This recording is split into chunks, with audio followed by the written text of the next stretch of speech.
So in today's class we are going to start chapter 8, that is introduction to trigonometry. ठीक है, देखो इस chapter को अगर क्वेश्चन बाय क्वेश्चन सॉल्व करते रहोगे, साथ साथ करते रहोगे तो ये चैप्टर इजी है। और अगर इस चैप्टर को शुरू में नेग्लेक्ट करोगे कि भाई बाद में कर लेंगे, बाद में एग्जाम के टाइम में पढ़ लेंगे, तो पूरा साल ये चैप्टर परेशान करेगा। ऐसे भी बच्चे होते हैं जिनको पूरा साल ये चैप्टर समझ में नहीं आता, ठीक है। ट्रिग्नोमेट्री उनके लिए एक भूत बन जाता है कि भाई ट्रिगो के क्वेश्चंस नहीं होने वाले हमसे। तो एक बहुत कॉन्सेप्चुअल चैप्टर है, अगर अच्छे से शुरू से प्रैक्टिस करते रहोगे तो ट्रिगो सबसे स्कोरिंग हो जाएगा एग्जाम में।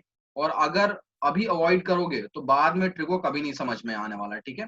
तो साथ साथ जो भी हम क्लास वर्क में कर रहे हैं उनको रिवाइज करना, और जो होमवर्क दूंगा उसको टाइमली कंप्लीट कर लेना।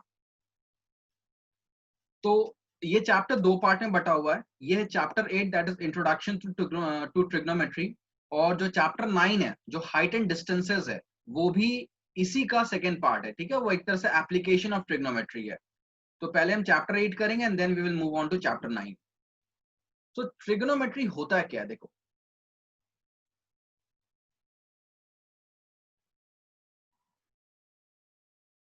ट्रिग्नोमेट्री जो है वो तीन वर्ड्स से मिलके बना हुआ है। ट्राई, ट्राई मीन्स होता है 3,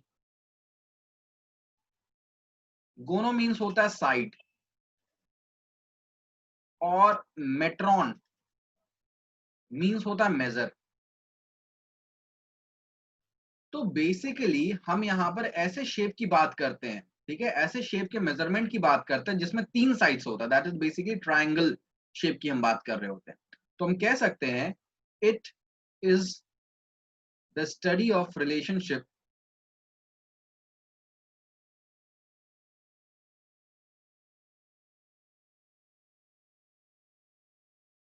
between sides and angles of a triangle।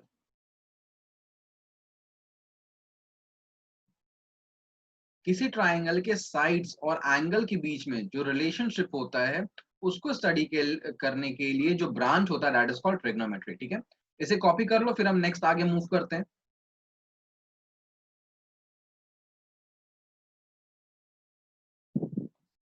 और जैसे जैसे कॉपी होता जाएगा मुझे बताते जाना चैट में, उसके बाद फिर मैं आगे बढ़ता जाऊंगा।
अब देखो यहाँ पे एक कंसेप्ट देखते हैं।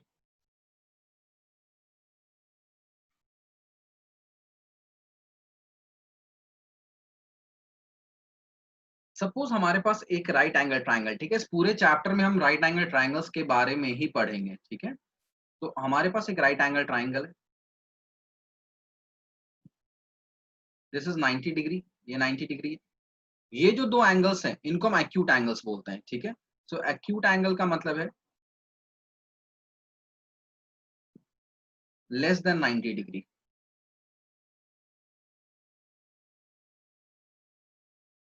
अब यहां पर देखो कि अगर मान लो मैं इस एंगल को सपोज बोलता हूं थीटा, ठीक है। थीटा जैसे अल्फा बीटा होता है वैसे ही एक ग्रीक लेटर होता है जिसको हम थीटा लिखते हैं। It represents angle, angle represent करने के लिए हम यूज करते हैं। तो अगर मैंने इस एंगल को थीटा बोला तो थीटा, अब हमें पता है कि राइट एंगल ट्राइंगल में तीन चीजें होती हैं, परपेंडिकुलर होता है, बेस होता है और हाइपोटेनस होता है। हाइपोटेनस हमेशा फिक्स्ड होता है, 90 डिग्री के ऑपोजिट वाला जो साइड होता है दैट इज हाइपोटेनस। ठीक है, so what is hypotenuse?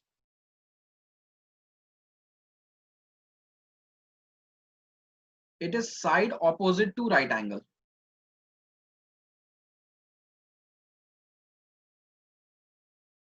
90 degree के ऑपोजिट जो साइड होता है उसको हम बोलते हैं हाइपोटेनस। अब दो और बातें हैं, बेस क्या होता है और परपेंडिकुलर क्या होता है। ठीक है, देखो बहुत सारे बच्चे ऐसे समझते हैं ना कि जो ऐसे स्ट्रेट ऊपर खड़ा है दैट इज परपेंडिकुलर, और जो ये नीचे दैट इज कॉल्ड बेस। ये हमेशा सही नहीं होता है। ये देखो ये जो एंगल है, ठीक है, बेस क्या होता है एक बात ध्यान रखना, बेस जो होता है वो होता है side adjacent to theta.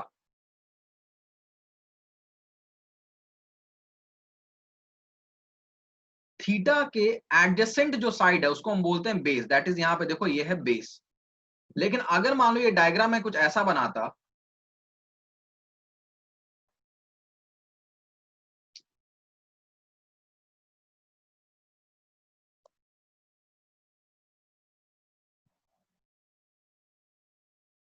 Suppose ये डायग्राम ऐसा होता, तो जो हाइपोटेनस है वो तो यही होता।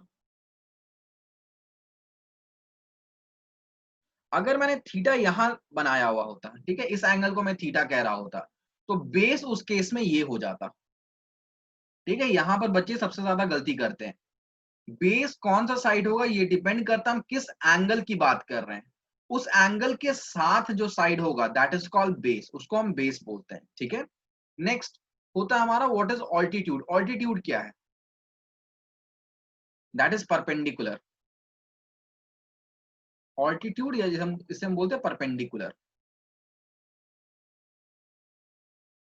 कुलर परपेंडिकुलर क्या होता है? Side opposite to theta. ध्यान देना इस बात को, साइड ऑपोजिट टू जो थीटा होता है उसे हम बोलते हैं परपेंडिकुलर।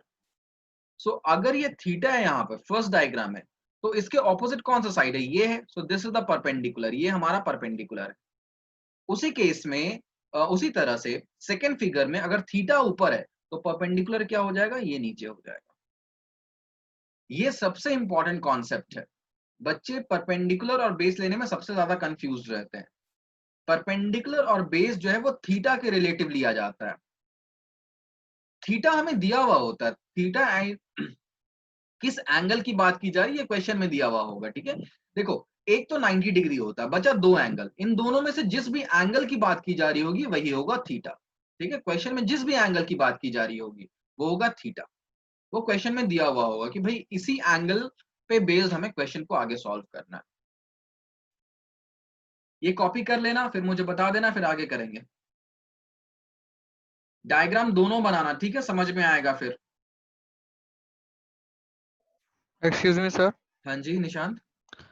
सर इस एंगल को हम थीटा से क्यों रिप्रेजेंट करते हैं? अरे कुछ भी ले लो यार, alpha beta gamma A B C जो मर्जी ले लो। ठीक है, बस मैंने एक नाम के लिए थीटा ले लिया, यहाँ पे कुछ भी ले लो।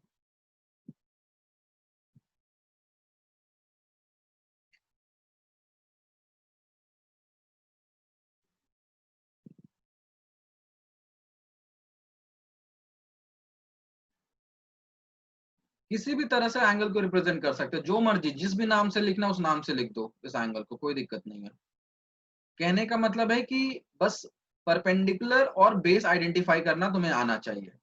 जिस भी एंगल की हम बात करें, चाहे जिस भी एंगल की बात, कभी कभी क्या होता है एक क्वेश्चन में दोनों एंगल्स की बात हो रही होती है, तो ध्यान देना है वहां पे कि जब हम परपेंडिकुलर लेते हैं तो जिस एंगल की बात करें उसका ऑपोजिट वाला साइड बोलते हैं, और जब हम बेस बोलते हैं तो जिस एंगल की बात करें उसके साथ वाला साइड होता है। एडजेसेंट मतलब साथ वाला साइड। हाइपोटेनस क्या होता है? सबसे लॉन्गेस्ट साइड या 90 के जो ऑपोजिट साइड है उसको हाइपोटेनस बोलते हैं। ये पहले आइडेंटिफिकेशन तुम्हें क्लियर होना चाहिए।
ठीक है, सभी ने कॉपी कर लिया? ओके, हम आगे बढ़ते हैं फिर।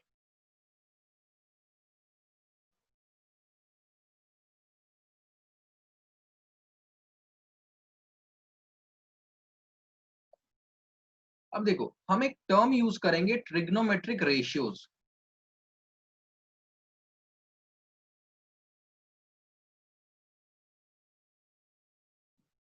जिसे हम टी रेशियोज भी बोलते हैं।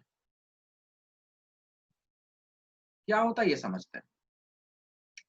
ट्रिग्नोमेट्री रेशियो जो होता है, it is basically the ratio of two sides of a triangle. Triangle के दो साइड्स का ये रेशियो होता है, ठीक है। It is ratio of two sides of a triangle.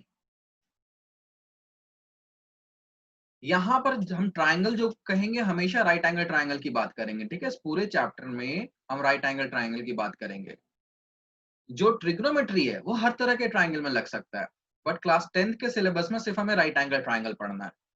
Further 11 12 में जब मैथ्स पढ़ोगे तो उसमें फिर बाकी ये दूसरे तरह के ट्राइंगल्स में अप्लाई करना सिखाया जाएगा। तो हम बात करते हैं ट्रिग्नोमेट्रिक रेशियोज क्या होते हैं। तो देयर आर 6 ट्रिग्नोमेट्रिक रेशियोज।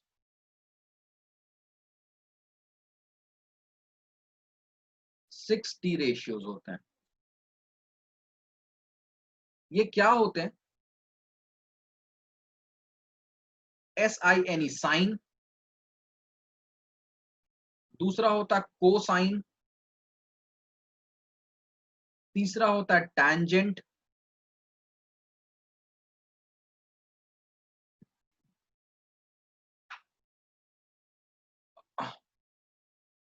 यहाँ कोसाइन नहीं लिखो, इसे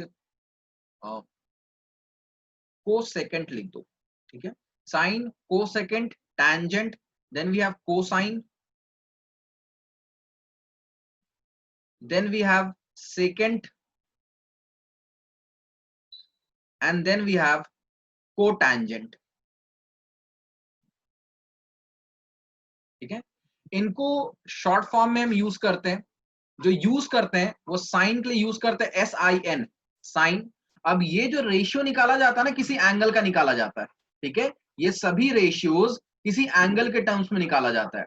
तो क्योंकि हम थीटा थीटा बार बार यूज कर रहे हैं, तो मैं यहां पे ले लेता हूं साइन थीटा।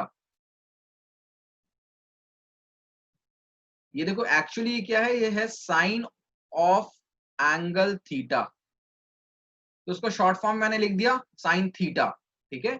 उसी तरह को सेकेंड के लिए यूज होता है कॉस थीटा, टैंजेंट के लिए यूज होता है टैन थीटा, कोसाइन के लिए यहाँ पे एक मिसप्लेस हो गया, एक बात ध्यान रखना, ये को सेकेंड नहीं, सो कोसाइन ही रहने दो, नहीं तो कंफ्यूजन होगा। ये सेकेंड वाला कोसाइन रहने दो, और जो फोर्थ वाला है उसको को सेकेंड कर दो,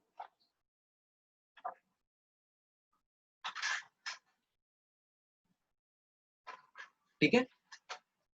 तो ये को सेकेंड है, इसका शॉर्ट फॉर्म होता है कोसेक थीटा। सेकेंड का शॉर्ट फॉर्म होता है सेक थीटा, और कॉट टैंजेंट का होता है कॉट थीटा। तो हमारे पास टोटल 6 रेशियोज होते हैं, sine theta, cos theta, tan theta, cosec theta, sec theta और कॉट थीटा।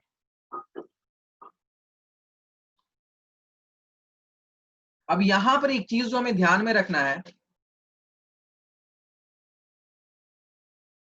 कि साइन थीटा और कोसाइन थीटा एक दूसरे, कोसेक थीटा जो है वो एक दूसरे का रेसिप्रोकल होता है, ठीक है। साइन एंड कोसेक, साइन और कोसेक एक दूसरे का रेसिप्रोकल होता है। उसी तरह से कॉस थीटा और सेक थीटा एक दूसरे का रेसिप्रोकल होता है, वैल्यूज यहां पे रेसिप्रोकल हो जाती है। एंड फाइनली टैन थीटा और कॉट थीटा ये भी एक दूसरे का रेसिप्रोकल होता है।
Let me know once you have done this.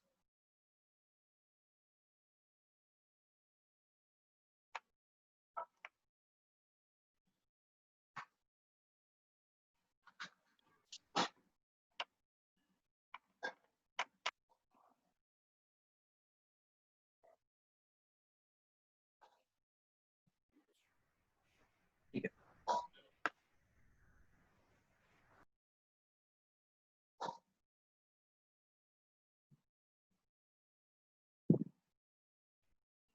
किसी का बाकी है? सभी का हो गया?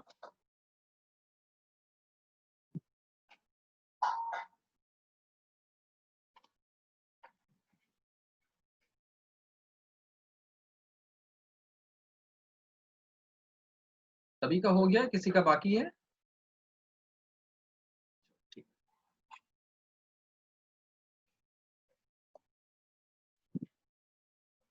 अब देखो, हमें फॉर्मूला ध्यान रखना है, ठीक है।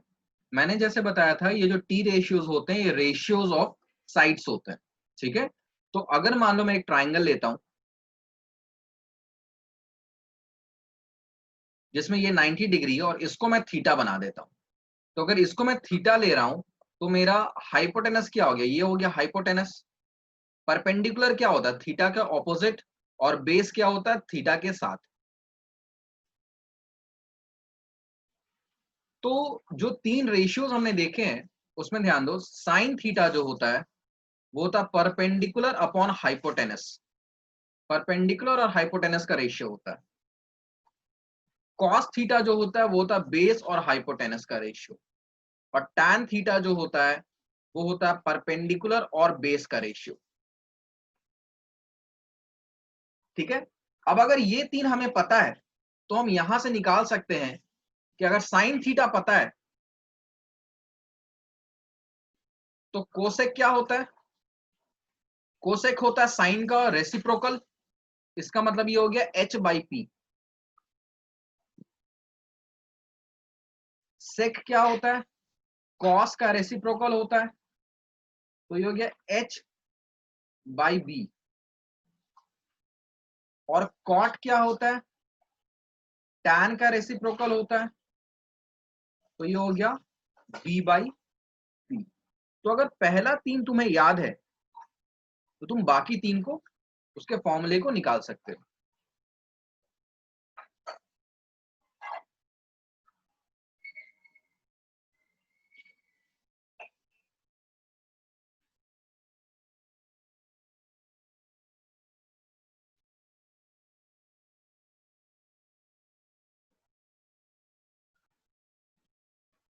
सर ये साइन थीटा कॉस थीटा का ये कैसे आया?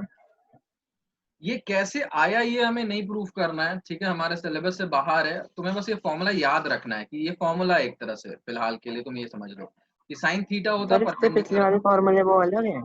हाँ जी। इससे पिछले वाला जो है वो अलग है, जो इसके रेसिप्रोकल वाले? नहीं नहीं, रेसिप्रोकल फॉर्मूला कहाँ? देखो, हमने रेसिप्रोकल क्या पढ़ा था? कोसेक क्या होता है? 1/sin होता है। तो एक्चुअली में जो ये रेशियोज किसका है? साइड का रेशियो है। तो एक्चुअली में जो फॉर्मूला है ये हुआ cosec is equal to h/p। But तुम्हें कोसेक का अलग से याद नहीं करना, तुम्हें अगर साइन का याद है तो तुम उसको उल्टा करके कोसेक बना सकते हो, ठीक है।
सभी का कॉपी हो गया है?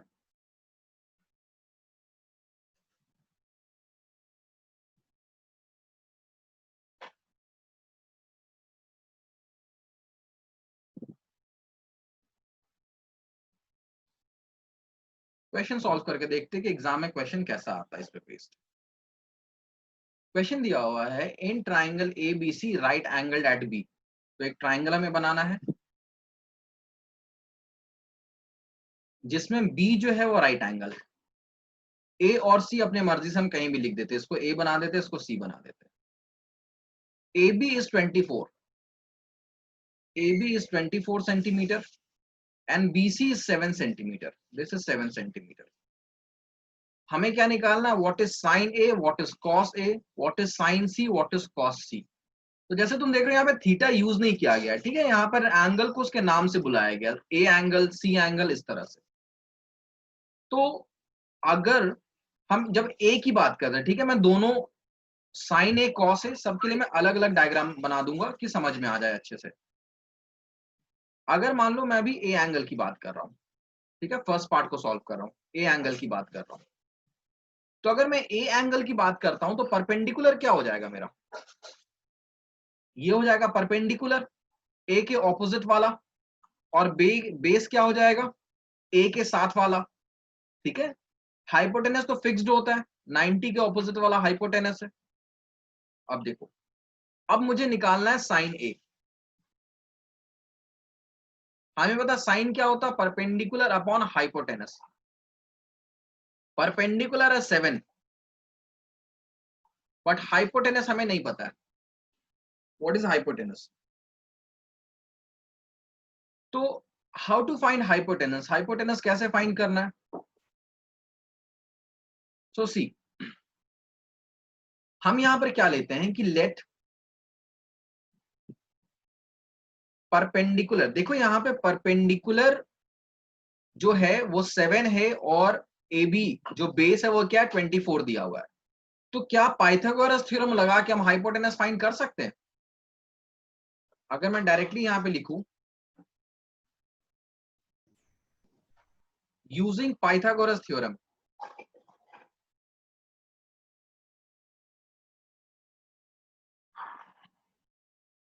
तो अगर पाइथागोरस थ्योरम यूज करेंगे तो उससे क्या होता है, hypotenuse square is equal to perpendicular square plus base square होता है।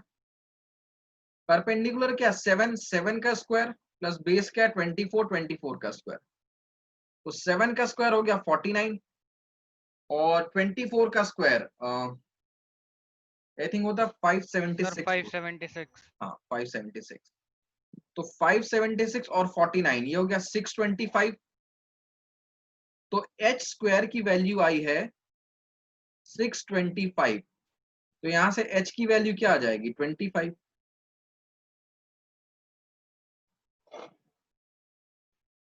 तो द हाइपोटेनस हमने जो फाइंड आउट किया, हाइपोटेनस क्या आ रहा है, 25 सेंटीमीटर। तो पहले हम क्या करेंगे, हम देखेंगे हमारे पास, देखो जब भी किसी रेशियो निकालने की बात होती ना, चाहे वो साइन कॉस टैन कुछ भी निकालने को कहा जा रहा है, तुम सबसे पहले देखो कि ट्राइंगल के तीनों साइड्स तुम्हारे पास है या नहीं है। अगर नहीं है तो शुरू में ही पाइथागोरस थ्योरम लगाओ और तीनों साइड्स को निकाल दो। तो अब हमें क्या बोला था, साइन ए निकालने को बोला था, वो क्या होता है, पी बाई एच। तो पी है 7 और एच हम क्या यहाँ पे पुट कर देंगे, एच हम पुट कर देंगे 25। तो साइन ए की वैल्यू क्या है, 7/25। उसी तरह अगर कॉस ए की बात की जाए तो कॉस ए क्या होता है, बेस बाय हाइपोटेनस। बेस क्या है 24, हाइपोटेनस क्या है 25। तो 24/25। अब हम बात करते हैं साइन सी और कॉस सी निकालने की। तो भाई देखो यहाँ पे इसके लिए मुझे अलग डायग्राम बनाना पड़ेगा, अभी स्टार्टिंग में, इसलिए मैं अलग डायग्राम बना दे रहा हूं। तुम थोड़ा सा अगर इसमें एक्सपर्ट हो जाओगे तो फिर एक ही डायग्राम से काम हो जाएगा। ये मेरा ए बी सी, एंगल कौन सा हमने लिया है, यहाँ पे सी लिया है, इस एंगल की बात हो रही है। तो अगर सी यहाँ पे है तो परपेंडिकुलर क्या हो जाएगा, इसके ऑपोजिट वाला, ये हो गया परपेंडिकुलर। बेस क्या होगा, इसके साथ वाला। हाइपोटेनस तो फिक्स्ड होता है, सो जब हम एंगल सी की बात करेंगे तो परपेंडिकुलर क्या हो जाएगा, 24 सेंटीमीटर हो जाएगा, ठीक है। बेस क्या हो जाएगा, 7 सेंटीमीटर हो जाएगा। हाइपोटेनस फिक्स्ड है, ये 25 सेंटीमीटर ही रहेगा।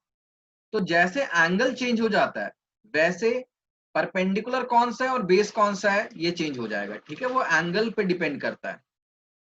तो अगर हमारे पास, हम सी एंगल की बात कर रहे हैं,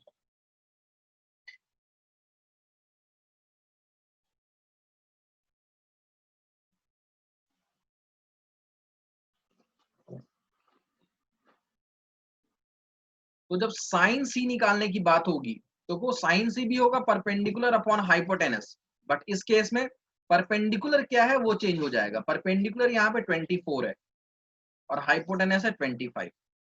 उसी तरह अगर कॉस सी की बात की जाए तो कॉस सी क्या होगा, बेस अपॉन हाइपोटेनस, बस, बट बेस यहाँ पे क्या है, 7 है, तो 7 अपॉन 25। तो दीज आर द आंसर। अगर एंगल चेंज होगा तो ट्रिग्नोमेट्रिक रेशियो की वैल्यूज भी चेंज हो जाती है।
सभी ने कॉपी कर लिया इसे? सर 1 मिनट बस।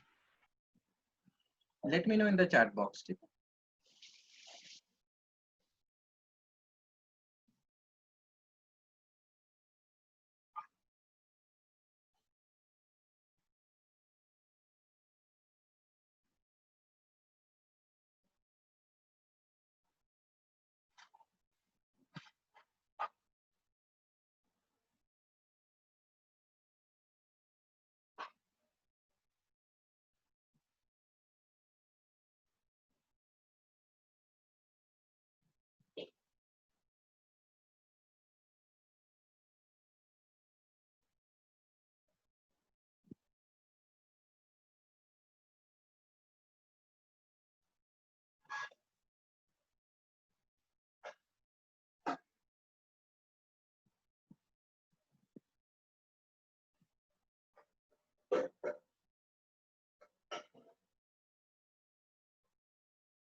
कॉपी हो गया बच्चों?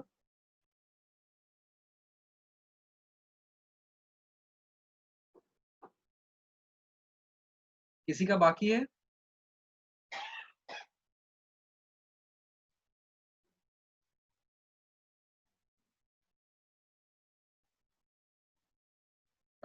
नेक्स्ट क्वेश्चन देखते हैं।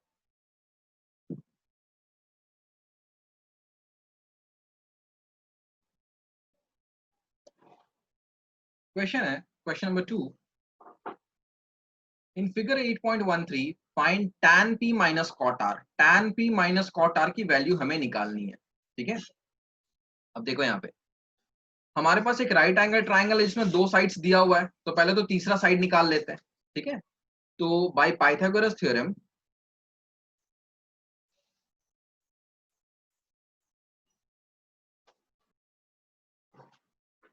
जो पी आर का स्क्वायर होगा it will be equals to P Q square plus Q R square. तो पी आर का स्क्वायर है 13 स्क्वायर, पी क्यू हो गया 12 square plus Q R square. तो it is 169 is equals to 144 plus Q R square. तो यहां से Q R square हो गया 169 माइनस 144 दैट इज 25 और क्यू आर की वैल्यू हो गई 5। तो क्यू आर इज 5 सेंटीमीटर है। अब हमें क्या निकालना है, tan p निकालना है। तो अगर मैं p एंगल की बात करूं तो उस केस में मेरा परपेंडिकुलर क्या हो जाएगा, क्यू आर हो जाएगा परपेंडिकुलर, बेस क्या हो जाएगा 12 सेंटीमीटर और हाइपोटेनस तो फिक्स रहता 13 ही रहेगा। तो अगर मैं tan p की बात करूं तो tan p क्या हो जाएगा मेरे पास, tan p होता परपेंडिकुलर अपॉन बेस, परपेंडिकुलर है क्यू आर यहाँ पे और बेस क्या है 12 यहाँ पे, ठीक है। अब अगर मैं cot r निकालने की बात करूं तो मैं एक और डायग्राम बना के इसे दिखा देता हूं।